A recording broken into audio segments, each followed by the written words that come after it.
वहीं पर दूसरी ओर दीपा दीदी को बहुत ज़्यादा ट्रोल किया जा रहा है, बहुत अच्छा बुरा लोग उनको बोल रहे हैं। मैं ऐसा लग रहा है हम ऑफिस जा रहे होंगे। बेकार ही आ गया। रुद्रप्रयागी में होनी चाहिए थी मेरी शादी। कोई बात नहीं। क्यों नहीं है कोई बात। पूरे हाथ पैर भी कांप रहे थे और काफ़ी देर तक खूब सारा रोना आया। और काम तो वैसे मैंने किया है, पर मैंने कभी नहीं सोचा था ससुराल में ऐसे दिन भी देखना पड़ेगा कि भाई बंजर खेती करूँगी मैं।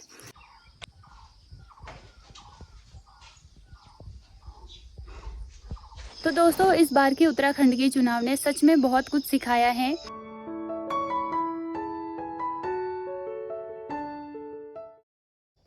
तो गाइस, सुबह सुबह उठते ही आपको आज मैं खूब खुश नज़र आ रही होंगी, क्योंकि आज हमारे खेत का लगभग लास्ट डे है और आज ही के दिन सबसे ज़्यादा काम भी होने वाला है। इसके बाद वहाँ हल लग जाएगी। पापा, मैं आई हाँ थोड़ी देर में। मैंने कहा मैं आई हाँ थोड़ी देर में। आई मैंने कहा मैं, क्योंकि ताई जी ने बोला ना खेत में आने के लिए। हाँ, वो नीचे वाले से ऐसे वो खेत से तो नहीं निकालेंगे घास नीचे से ना, जैसे ऊपर वाले खेत में किया ना वैसे नहीं कर सकते हैं नीचे। हाँ, बड़ा बड़ा होगा वो तो निकालेंगे, पर वो हल लगाने वाले कब आएंगे? हल लगाने वाले कब आएंगे? अच्छा, तो ये देखिए दोस्तों, रास्ते से देखने पे हमारा धारा कुछ ऐसा दिखता है और ये नीचे अगर आपको दिख रही होगी एक टंकी, तो बस यही है हमारा धारा। सो गाइस, ये जो आप जगह देख रही हो ये है हमारे पितृ देवताओं की, और जय हो पितृ देवताओं की, हमेशा जय हो। तो जब भी यहाँ से कोई आता जाता है तो यहाँ पे पितृ देवताओं का आशीर्वाद ज़रूर लेते हैं दोस्तों। तो हम भी चलते हैं भाई, अभी खेत में देर हो जाएगी वरना। तो हेलो दोस्तों, आप सभी को मेरा प्यार भरा प्रणाम, गुड मॉर्निंग। और चलिए करते हैं नए दिन के साथ नए ब्लॉग की शुरुआत। यार मैं ना पता चढ़ाई पे चढ़ रही हूँ और आवाज़ थोड़ा सा ऐसी आ रही होगी भाई, पता है काफ़ी टाइम से ऐसे आदत नहीं है ना बाहर इधर उधर करने की, तो काफ़ी दिनों के बाद आज मैं खेत में आ रही हूँ और यहाँ के रास्ते भी बहुत संकरे से हैं, तो भाई नीचे भी गिर सकते हैं। तो चलिए करते हैं नए दिन के साथ नए ब्लॉग की शुरुआत। सबसे पहले आप सभी को जय श्री केदार, जय माँ चंद्रवती, माता रानी आप पर आशीर्वाद बनाए रखे। सुबह सुबह पूजा पाठ करके नाश्ता वगैरह करके और करा के आ चुकी हूँ मैं अपने खेत की ओर। ऐसा पूछो। और दोस्तों ये देखो, इधर आपको सुंदर से खेत दिख रहे होंगे और नीचे है हमारा प्यारा सा गांव। यहाँ से क्लियर तो नहीं दिख पा रहा है, लेकिन बहुत ही छोटा और काफ़ी सुंदर सा गांव है। साथ में वहाँ पर झंगोरे की खेती है, प्लस यहाँ पर आपको ये घास वास दिख रही होगी, क्योंकि ये जो लोग हैं ये घर पे नहीं हैं और यार अपनी अपनी खेती कर रहे हैं लोग आजकल सभी, तो फिर नहीं हो पाया। पर घास भी काफ़ी अच्छी है, मेंटेन रखा गया है खेत को एकदम।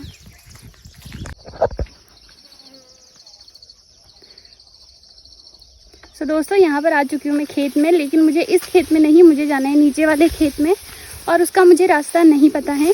तो सबसे पहले मैं ताई जी से रास्ता पूछती हूँ। ताई जी, वहाँ कैसे आना है, रास्ता कहाँ है? कौन से, इस वाले भीमा से? तो दोस्तों ये रहा वो वाला खेत जिस पे हमने इतनी मेहनत की है, और लास्ट किनारे तक अगर आप लोग देख पा रहे होंगे तो यहाँ का सारा घास हमने निकाल दिया है और ये खेत ऐसा हो रखा था बिल्कुल जैसे ये नीचे वाला खेत है। दोस्तों हमारी मेहनत फाइनली रंग लाई। वैसे तो जब हम स्टार्टिंग में आए थे तो ऐसा लग रहा था कि ये तो करना बिल्कुल ही नामुमकिन है, इम्पॉसिबल है, इतना तो हम कर भी नहीं पाएंगे। लेकिन जैसे जैसे शुरू किया वैसे वैसे ख़त्म भी फटाफट से हो गया था। और चलिए भाई, मुझे रास्ते नहीं पता है यहाँ के, तो मैं कोई गलत सा रास्ता चुन के आ गई हूँ, पर यहाँ से अब मुझे नीचे जाना है, कोई बात नहीं। और सच में जब हमने ये खेत कंप्लीट करा ना, मुझे बहुत ही ज़्यादा खुशी हुई। यहाँ से आती हूँ ना ताई। तो दोस्तों यहाँ पर मैंने अपने लिए अपने पतिदेव की ये शर्ट ला रखी थी जो कि मुझे चाहिए थी, क्योंकि जब भी हम लोग खेत में आते हैं तो ताई जी ने बताया कि ऐसे कपड़े लेके आया करो, वरना जो ये नहाते यहाँ पर ना काले होने की दिक्कत तो नहीं है, लेकिन वो ना इनसे जो पत्तियाँ होती है झंगोरे वगैरह की, तो उनसे काफ़ी निशान वगैरह पड़ जाते हैं, कट से लग जाते हैं और वो काफ़ी इचिंग देते हैं बाद में। इसलिए यहाँ के लोग ऐसा करते हैं और अब मैं भी ऐसा ही करूँगी, है ना ताई जी? यही लाना था ना? हाँ ताई जी तो आज भूल गए हैं। हाँ तो बिल्कुल ऐसे, ऐसा नहीं लग रहा हम खेत में आए, ऐसा लग रहा हम ऑफिस जा रहे होंगे। और ये मेरे पति की नई नई सी शर्ट है भाई। उन्होंने अभी ये बहुत ज़्यादा यूज़ भी नहीं करी, आपको लग ही रहा होगा देखने से।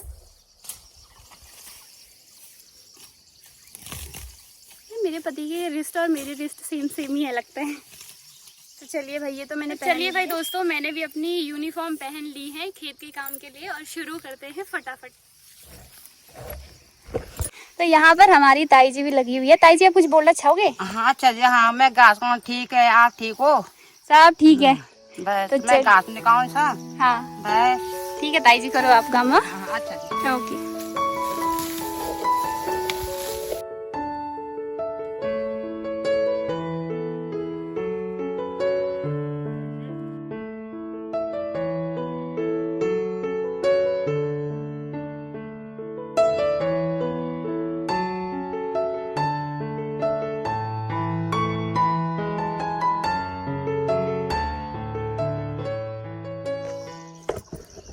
दोस्तों काफ़ी समय से वेट ही कर रही थी कि कब 11 बजेंगे और कब हम छाया पे जाएंगे।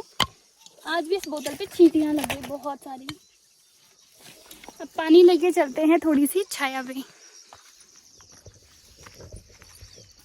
ताई जी आ जाओ यार, यहाँ है, यहाँ छाया ही नहीं है यहाँ। तो यहाँ पर ताई जी भी बहुत ज़्यादा थक चुके हैं। ताई जी थकान ज़्यादा हो गई? हाँ यार बहुत ज़्यादा। हाँ चलो पानी चुकाना पानी पी लो आराम से। हाँ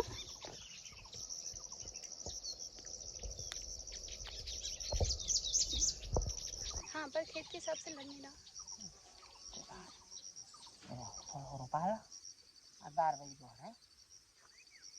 ये कैसे करते हो आप ये? चलो बढ़िया है भाई, बढ़िया है।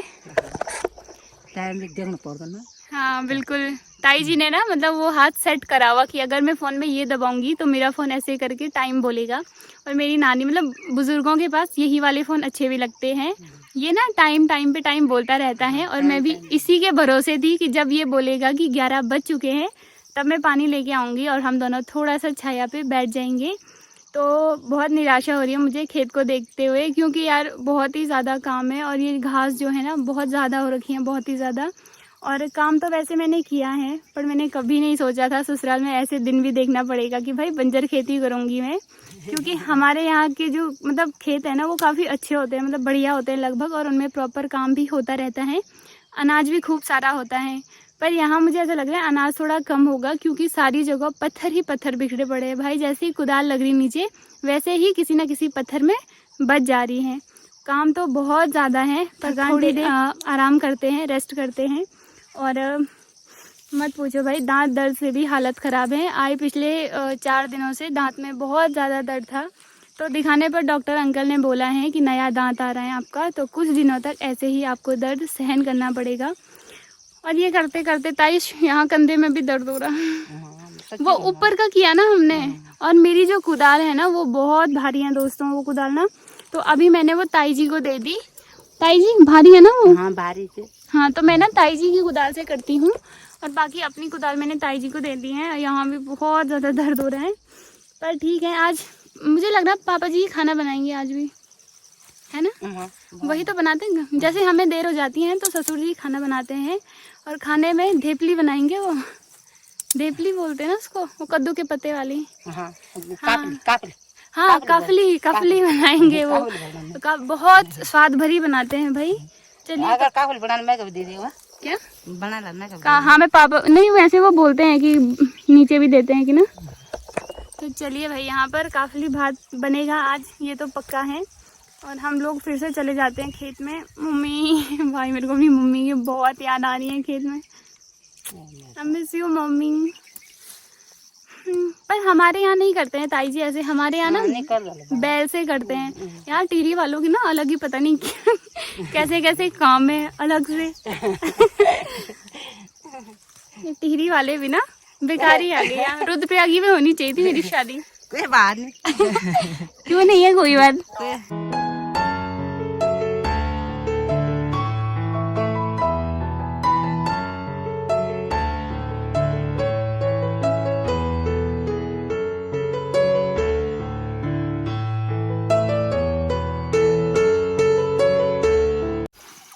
देखो भाई दोस्तों, टिहरी में कुछ इस तरीके से घास ले जाया जाता है घर पे। ताई जी क्या बोलते हैं इसको? घास और क्या घास तो चीज भाई होगी अच्छी फोन हो यार हमारा तो वे कंटी पर लगाना यार। ना हम तो का गुड़ो लगा हाँ गुड़ो लगाना ना ये हाँ गुड़ो लगाना था। चलो लगाओ ठीक है।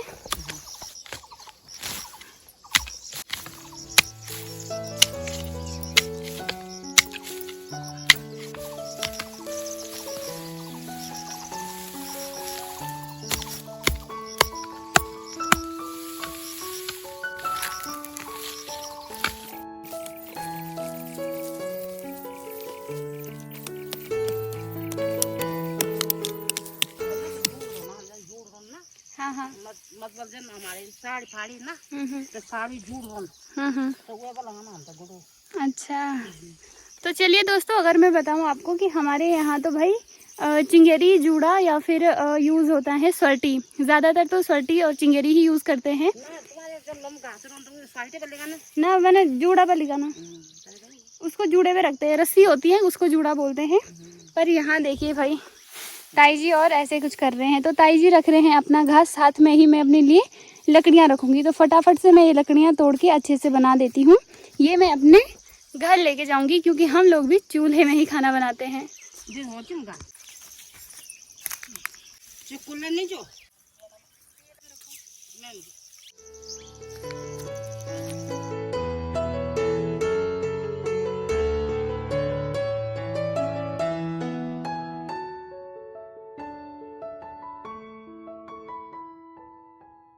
ये दोस्तों तकरीबन 1 बज ही चुकी है और हम भी यहाँ से घर की ओर चलते हैं।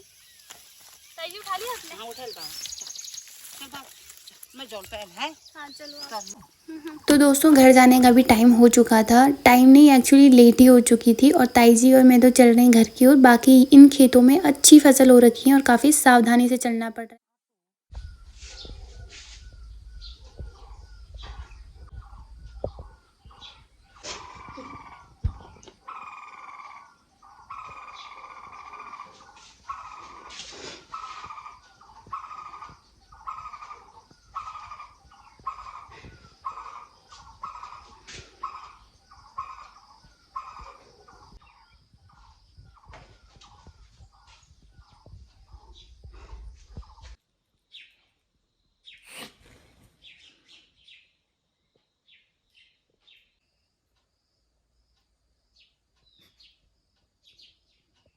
दोस्तों जब मैं ना दिन में घास से आई थी तो एकदम से ना मैंने सर पे चुन्नी ले रखी थी और मैंने वो शर्ट पहनी हुई थी। उसकी वजह से एक डॉग है ना हमारे घर पे रहता है वो ज़्यादातर, तो वो मोटू नाम है उसका। तो उसने मुझे नहीं पहचाना और एकदम से भौंकते भौंकते मेरे पास आया और मैं मैं एकदम से चिल्लाने लगी। मैं बहुत ज़्यादा डर गई थी, इतनी चिल्लाई कि मेरी उस टाइम पे आवाज़ ही बैठ गई थी और बहुत ज़्यादा रोना आया उसके बाद में। तो खैर मोटू को तो मैंने नहीं डांटा क्योंकि उसका तो काम ही है कि अगर कोई अजनबी हमारे घर पे आ रहा है उसका तो काम ही है भौंकना, ऑब्वियस सी बात है। तो उसको तो कुछ नहीं बोला, बट खुद इतना ज़्यादा डर गई थी कि पूरे हाथ पैर भी काँप रहे थे और काफ़ी देर तक खूब सारा रोना आया। तो चलिए भाई दोस्तों, यहाँ पर शाम का समय भी हो चुका है और नहा धो के मैं भी अच्छे से आ गई हूँ छत में घूमने के लिए। तो शाम को क्या है ना कि दिन में तो बहुत ही ज़्यादा गर्मी थी, लेकिन शाम को थोड़ी सी बारिश आई और उसकी वजह से ना ठंड लगनी शुरू हो गई है। थोड़ी सी बारिश आई नहीं कि पूरी जगह कोहरा ही कोहरा हो जाता। और दोस्तों यहाँ पर बहुत ही खुशी की बात है कि हमारे दोस्त यानी कि मेरे दोस्त राहुल, तन्नू और कल्पना दीदी और ये सब लोग भी उठे हुए थे अपने अपने क्षेत्र में।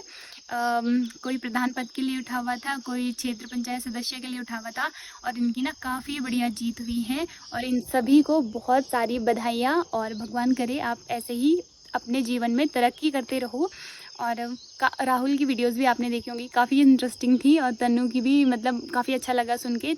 इसीलिए कहते हैं ना जो होता है अच्छे के लिए होता है। तन्नू को पहले प्रधान के लिए उठ रही थी तन्नू, तो फिर वो उठ नहीं पाई और फिर बाद में वो क्षेत्र पंचायत वाला जीत गई। तो आपको बहुत बहुत बधाइयाँ और दीदी को भी बहुत सारी बधाइयाँ।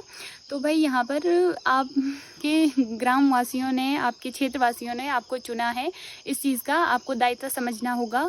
और वैसे तो आप सभी लोग निपुण हो हर चीज़ में और काफ़ी अच्छे हो, तो ग्रामवासियों को भी क्षेत्रवासियों को भी बहुत बहुत बधाई कि आपने अच्छे प्रत्याशी को चुना है।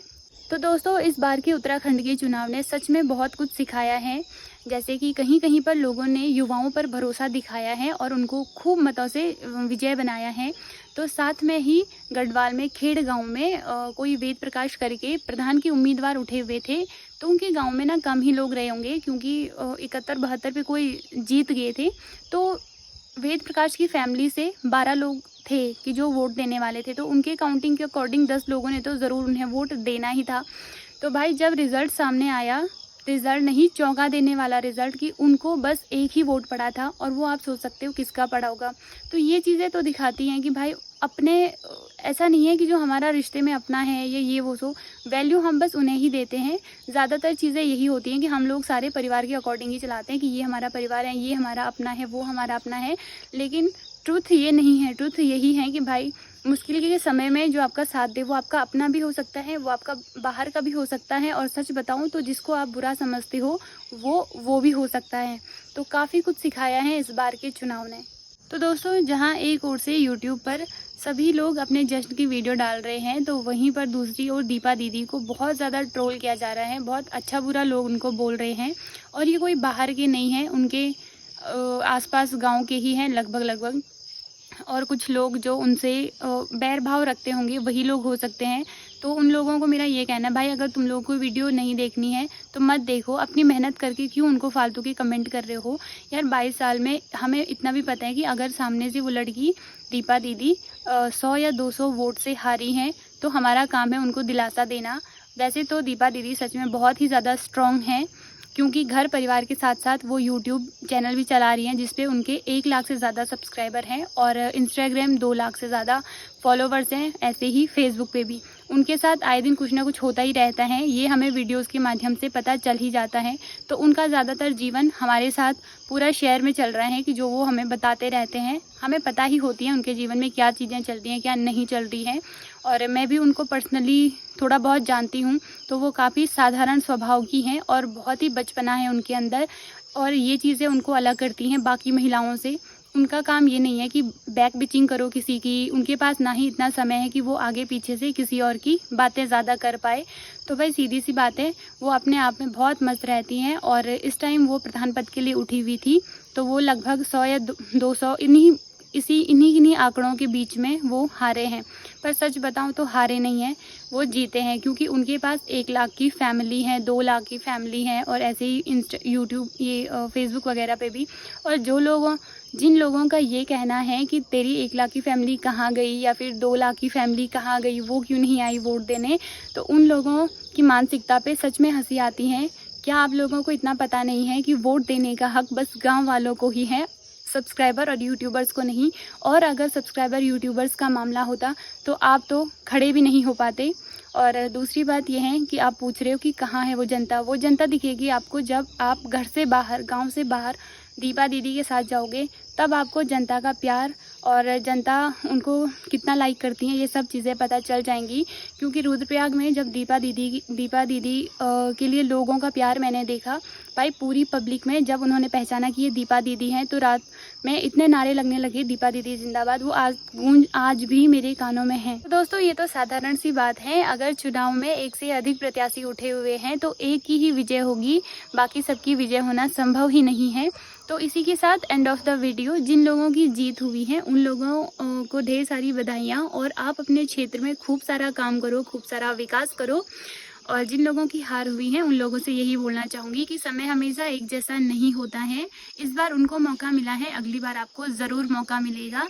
तो कीप डूइंग, एंड इसी के साथ करते हैं अपनी वीडियो का एंड आई होप कि आपको वीडियो ज़रूर पसंद आई होगी। वीडियो पसंद आई तो वीडियो को लाइक करें, चैनल को कर दीजिए सब्सक्राइब। मिलेंगे अगले व्लॉग में, तब तक के लिए take care, bye bye, love you all guys.